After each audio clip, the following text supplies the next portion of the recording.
Buenos días, Raúl, y todos los que nos acompañan. Sean bienvenidos una vez más a la sede del Centro de Prensa Internacional del Ministerio de Relaciones Exteriores de la República de Cuba. De inmediato iniciamos la conferencia de prensa del Ministerio de Salud Pública sobre la actualización de la situación epidemiológica del país frente a la COVID-19. Nos acompaña, como ya es habitual, el doctor Francisco Durán García, director nacional de epidemiología del MINSAP.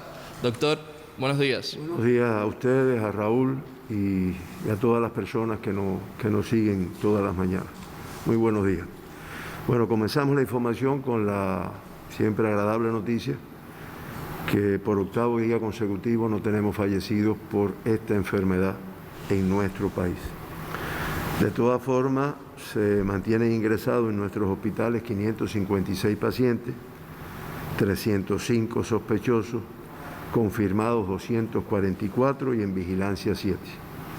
En la atención primaria de salud, como siempre explicamos por nuestros especialistas, enfermeros y demás, se vigilan 1.180 personas. En el día de ayer, para el diagnóstico de la COVID-19, se estudiaron 2.020 muestras en los laboratorios de biología molecular del Instituto de Medicina Tropical Pedro Curí 916, en el del Hospital Hermanos Amejeira 290, en el del Centro Provincial de Higiene, Epidemiología y Microbiología de La Habana 282, en el de Villa Clara 239, en el de Santiago de Cuba 105 y en el Centro de Ingeniería Genética y Biotecnología 188 muestras. Como resultado del estudio de estas 2.020 muestras, pues se diagnosticaron 18 personas con la presencia del virus SARS-CoV-2 y la COVID-19. De esta forma ya se acumulan 118.488 muestras realizadas y 2.191 positivas, o sea, el 1,8% de las muestras de PCR realizadas en nuestro país han dado como resultado el diagnóstico de 2.191 personas con la COVID-19. Los 18 casos que se confirmaron ayer, todos son cubanos, 17, o sea, el 94,4% fueron contactos de casos confirmados. Importante grupo de riesgo que siempre ratificamos aquí, como este viene a ser el grupo donde más casos hemos confirmado, como es lógico, es el de más exposición. Y de esta forma ya el 89,8% de los casos diagnosticados en Cuba, pues han sido contactos de un caso confirmado previamente, que son 1.931 personas. En el día de ayer no se logra precisar la fuente de infección de uno de los casos y eso hace que se acumulen 64, que es el 2,9%. Se mantienen, como ayer ratificamos, con fuente de infección en el extranjero, 155 personas en toda la epidemia que hemos tenido, en el comportamiento de la pandemia en nuestro país. Eso representa el 7,2%. Ayer predominó el sexo femenino con 12 de los 18 casos. De esta forma se acumulan 1.088, el 49,6% de los casos diagnosticados en Cuba pertenecen al sexo femenino. En el día de ayer 6 del sexo masculino y en el acumulado 1.103, que es el 50,4%. El 94,4% de los casos diagnosticados ayer fueron asintomáticos. Fíjense, 17 de los 18, para verlo en número completo, pues se diagnosticaron asintomáticos en el momento que se hizo el diagnóstico. Importante grupo de riesgo, importante conocimiento que debe tener nuestra población para, no es desconfiar, es para protegerse cuando estamos en colectivos de personas que aparentemente están asintomáticos. En la epidemia o en el comportamiento de la pandemia, pues se acumulan 1.154 casos, 52,7%, que han sido asintomáticos en el momento del diagnóstico. Por grupos de edades, en el grupo de 1 a 19 años se diagnosticaron 3 casos, en el de 20 a 39, 3 también, ambos son 16,7%, en el de 40 a 59, 6, igual que en el de 60 y más, cada uno con un 33,3%. De los 3 casos que se diagnosticaron de 1 a 19, uno es una niña de 17 años de edad, de aquí de La Habana, de Centro Habana, contacto de un caso positivo. El otro es una niña, un niño de 18 años, de aquí de Marianao, contacto de un caso positivo. Y hay un niño de 15 años de Plaza, que es el que se está tratando de precisar la fuente de infección por la cual adquirió esta enfermedad. El 100% de los casos pertenecen a la provincia de La Habana y de ellos 8 están relacionados con el evento que ya nuestra población domina en los laboratorios de AICA. Estos 18 casos están distribuidos en 10 municipios de la capital y de esta forma ya La Habana pues se mantiene con la mayor tasa de incidencia de casos confirmados en los últimos 15 días, que es 9,27 por 100.000 habitantes.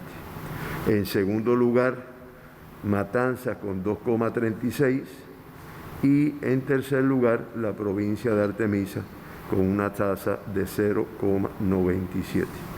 Y de esta forma volvemos a ratificar que ya 11 provincias y el municipio especial Isla de la Juventud no notifican, no detectan, no confirman ninguna de las muestras que sí se procesan todos los días pertenecientes a estos territorios, no confirman ningún caso positivo a la COVID-19.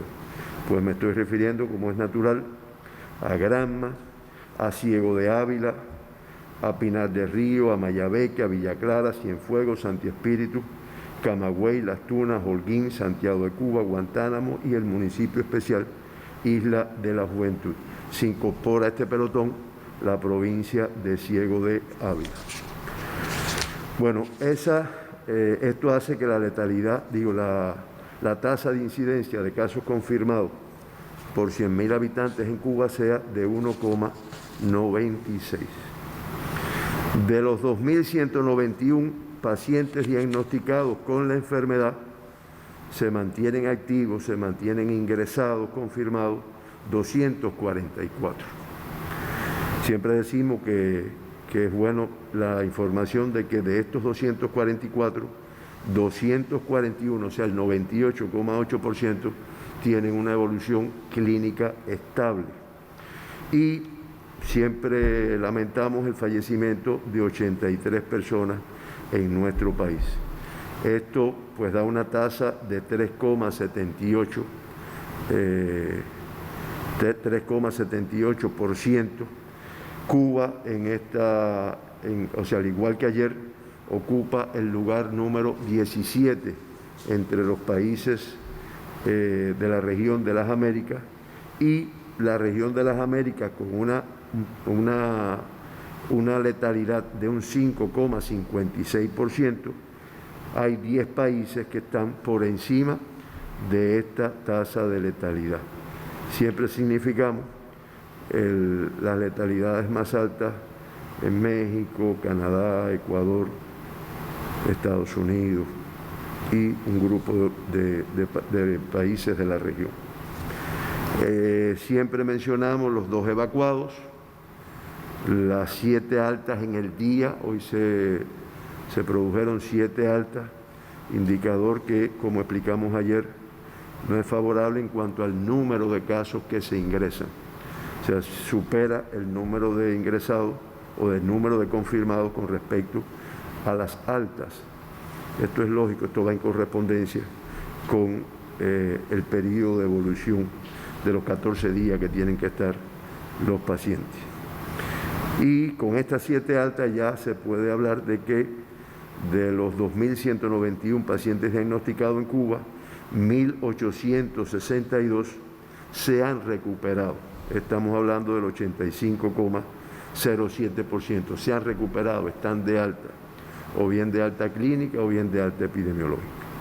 Y se mantienen los 3 pacientes graves que mencionamos en el día de ayer, 2 en el Hospital Salvador Allende y 1 en el Hospital del Instituto de Medicina Tropical Pedro Curí.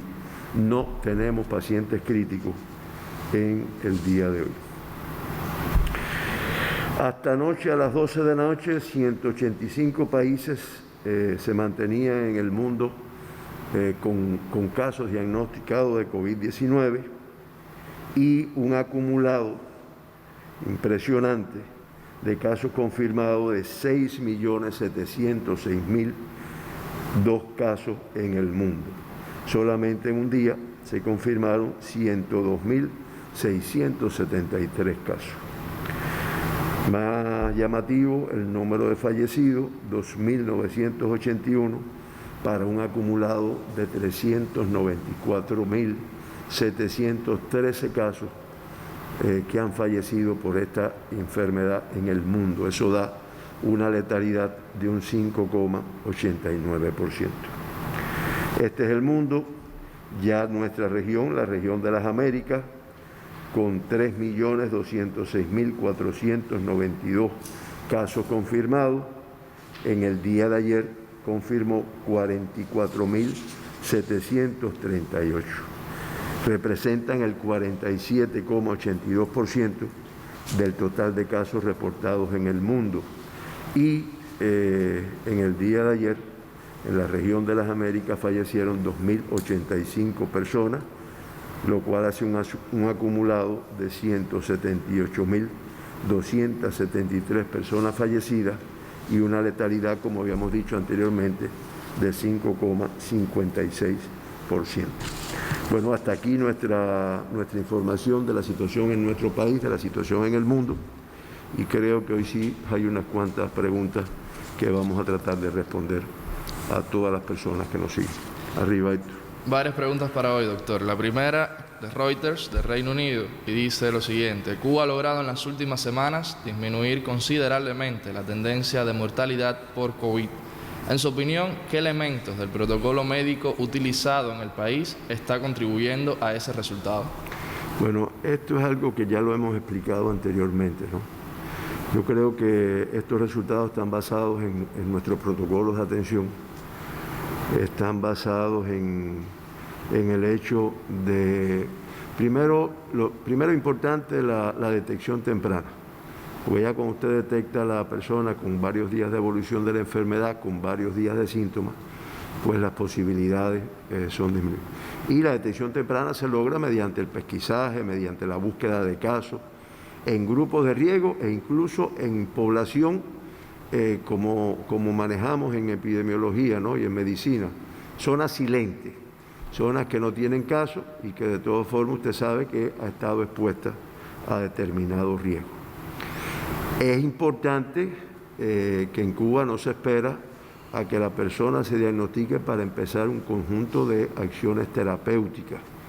Y ejemplos tenemos de la administración del Prevengovir, de la administración de la biomodulina a determinados grupos de población de riesgo, se aplicó en un momento determinado la vacuna antimeningocócica ABC, utilizada en de producción por Cuba, por el Instituto Finlay, y con estas diferentes modalidades, pues lo que se busca es que la persona, su sistema inmunológico esté fuerte, esté mejor equiparado para en el momento que contacte con el virus, pues bueno, pueda defenderse y no tenga grandes complicaciones y no fallezca como tal. Y creo que es importante el hecho de que el 100% de los casos que que se detectan, que se confirman en nuestro país, pues inmediatamente van ingresados. Y van con un esquema terapéutico desde el momento que ingresan, incluso estando asintomáticos. Y digo más, no es desde el momento, porque muchas veces la población dice, no, pero ese caso que es contacto de un caso positivo, ¿dónde se encontraba? No se encuentra en el centro de aislamiento, porque cuando se confirma un caso, se buscan todos los que han tenido contacto, como yo he dicho, en los últimos 14 días, y esas personas, sin síntomas, sin haberse diagnosticado, se ingresan en un centro para casos, para contacto. Si tienen síntomas, más todavía, en un centro para sospechosos. Todas esas personas se estudian y todas esas personas, desde ese momento, pues ya se aplica un esquema de tratamiento que también aquí se ha presentado, que se utilizan el interferón, se ha utilizado la caletra, que son los antirretrovirales, en determinados casos se utiliza la cloroquina, se utilizan diferentes esquemas de tratamiento, productos monoclonales del Centro de Ingeniería Genética y Biotecnología, que también se han explicado y que indiscutiblemente han dado resultados. Incluso en momentos determinados ya de gravedad de la persona, estando grave, a veces estando crítico, pues se utilizan estas modalidades que yo dije anteriormente y que ha tenido muy buenos resultados. También se ha explicado, y ayer que fue el Día del Donante en nuestro país, que se hizo un merecido reconocimiento a todos los donantes que en nuestro país aportan su sangre para la salud de los cubanos y de quien la necesite. Pues también se ha utilizado el suero hiperinmune. O sea, yo padecí la enfermedad, yo me recuperé, yo estoy físicamente bien, psíquicamente bien, tengo títulos de anticuerpos, porque yo los desarrollé frente al virus. Entonces me traen el suero y eso se lo administran a una persona, muchas veces que está grave o que está crítica.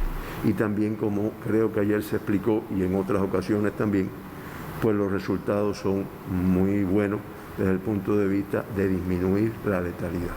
Y aunque se mantiene una vigilancia estrecha, pero bueno, ya llevamos 8 días sin fallecidos en nuestro país. Siguiente pregunta también de la agencia de noticias Reuters de Reino Unido. Dice lo siguiente: la OMS ha expresado que América Latina se convirtió en la zona roja de transmisión del coronavirus. En su opinión, ¿cuál es la situación y tendencia de la pandemia en la isla en comparación con el panorama regional? Bueno, ahí me van a ayudar ahora con la famosa curva que siempre la población sigue, pregunta y que se presenta por nuestro ministro en las mesas redondas. Ahí ustedes tienen la curva hasta el día de ayer del número de personas hospitalizadas, de enfermos. Estamos hablando de casos diagnosticados con la COVID en nuestro país.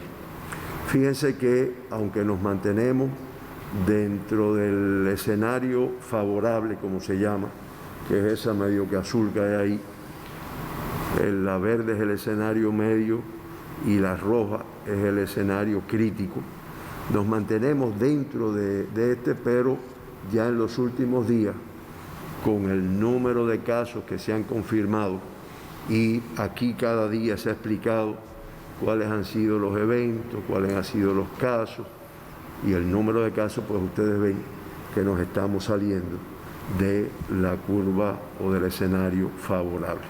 Esas bolitas negras que se ven que se están yendo por encima de la verde, de la azulita esa que hay ahí.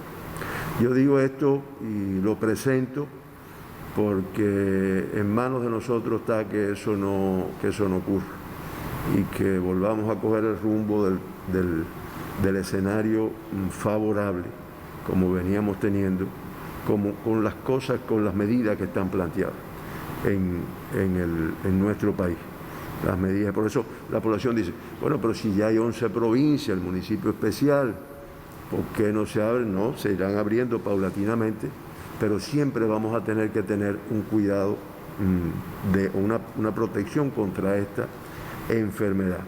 En la región de las Américas es verdad que se ha dicho por los organismos internacionales que se está convirtiendo en el epicentro de la enfermedad.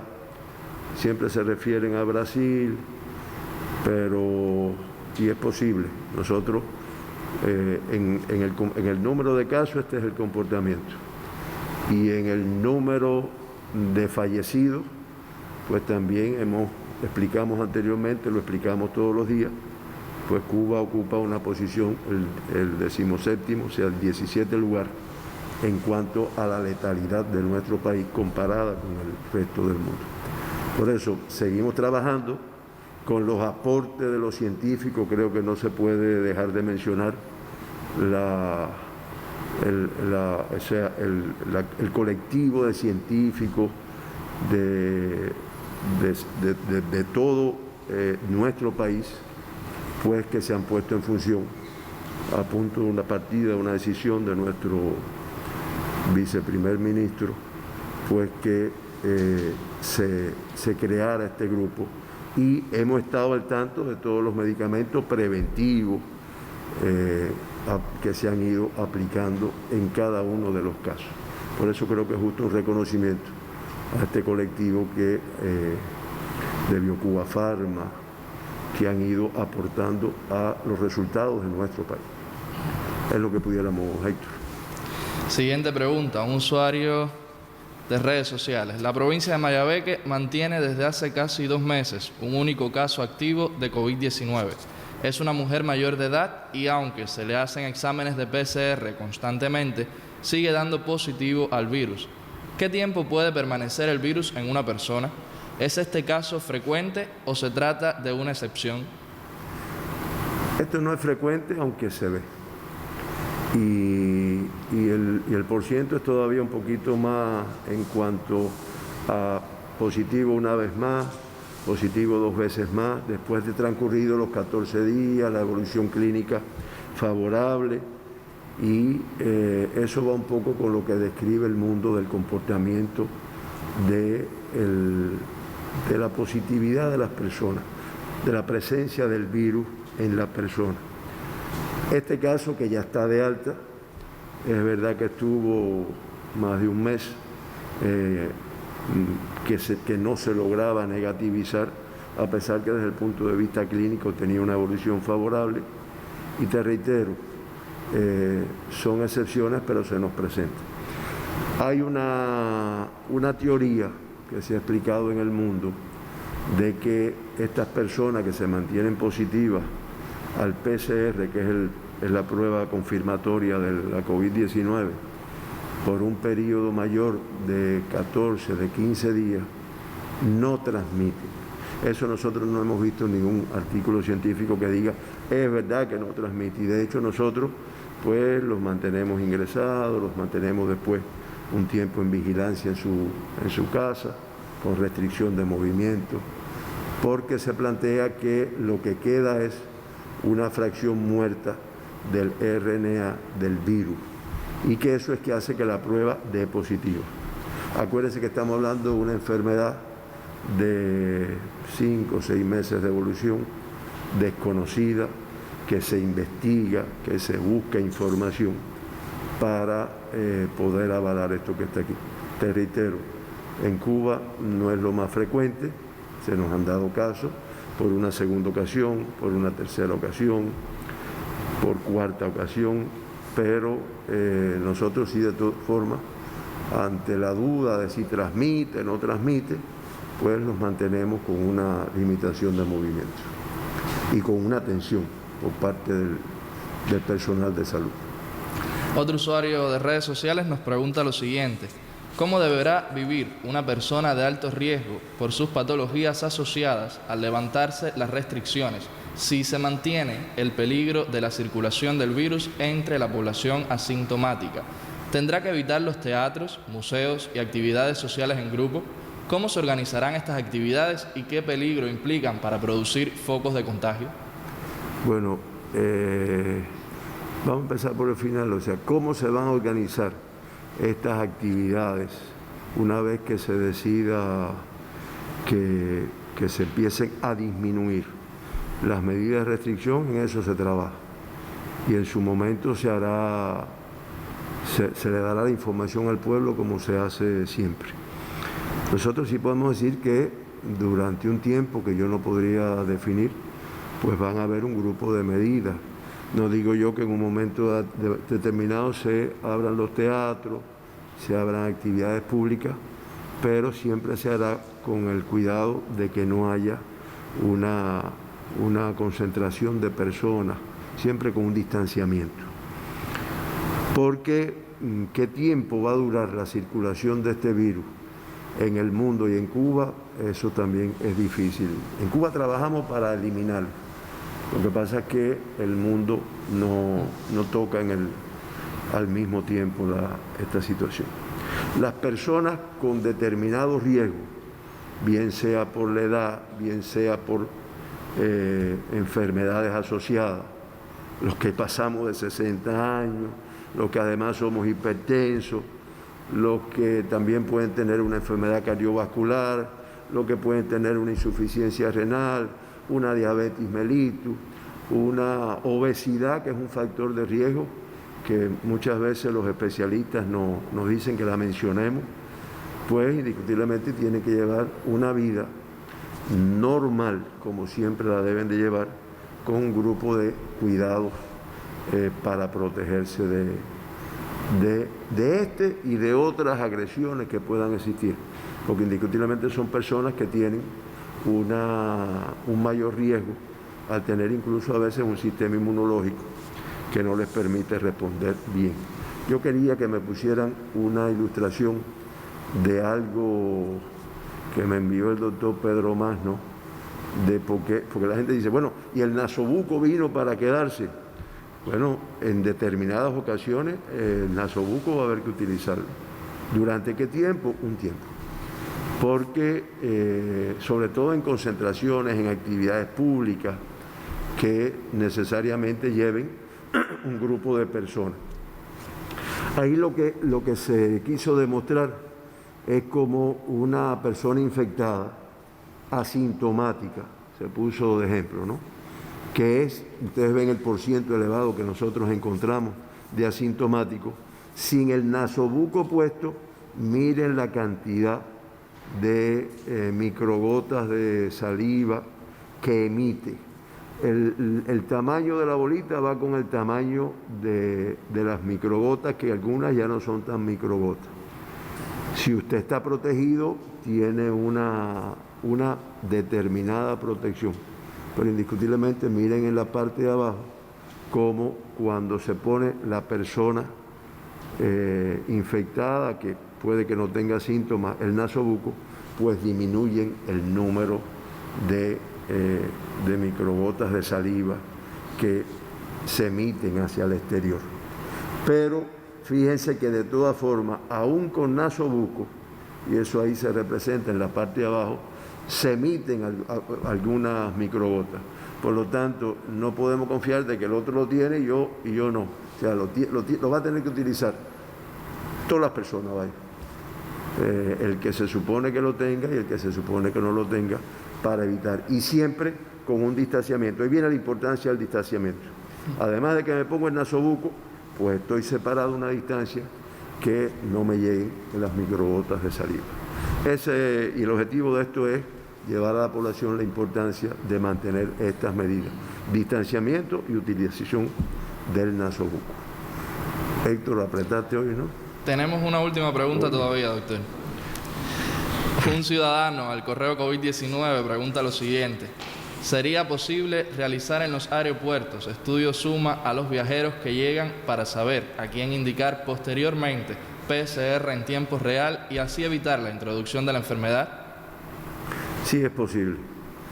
Y de hecho en nuestro país, entre las medidas que se están evaluando para el momento en que se decida pues abrirlo, hoy Las personas que vienen, los cubanos, bueno, pues van para un aislamiento de 14 días. Y ahí se le hacen todas las pruebas y demás. Pero bueno, estamos pensando en un momento determinado que necesariamente, bueno, se abra el turismo, se abra la entrada de otras personas. Sí es posible, y te reitero, en nuestro país, por el Estado, el gobierno, el Ministerio de Salud, la Defensa Civil, estamos evaluando la realización de estas pruebas en el momento de arribo. Siempre esto demoraría un poco la salida de las personas, pero indiscutiblemente daría una protección para esa persona que se va a enterar de si tiene o no tiene el virus, y para la población cubana que ya lo tiene identificado en este caso. Eso sí es fácil. Anoche nosotros revisábamos un resumen que se hizo de cómo diferentes países, vamos a ver si en un momento determinado lo podemos traer aquí, de cómo diferentes países están diseñando cómo abrir sus aeropuertos y la entrada. Y no en todo se plantea la utilización de estas pruebas. Sí está la toma de temperatura, el registro de los datos, pero nosotros sí en Cuba estamos evaluando la utilización de esto. Y bueno, creo que de esta forma terminamos la ronda de preguntas, doctor. Muchas gracias a todos ustedes que han hecho posible esta transmisión y a las personas que con paciencia nos acompañan todas las mañanas. Gracias a todos. El agradecimiento para usted, para los corresponsales por sus preguntas, usuarios de redes sociales y otras plataformas digitales, y para todos los que nos siguen. Raúl, volvemos contigo.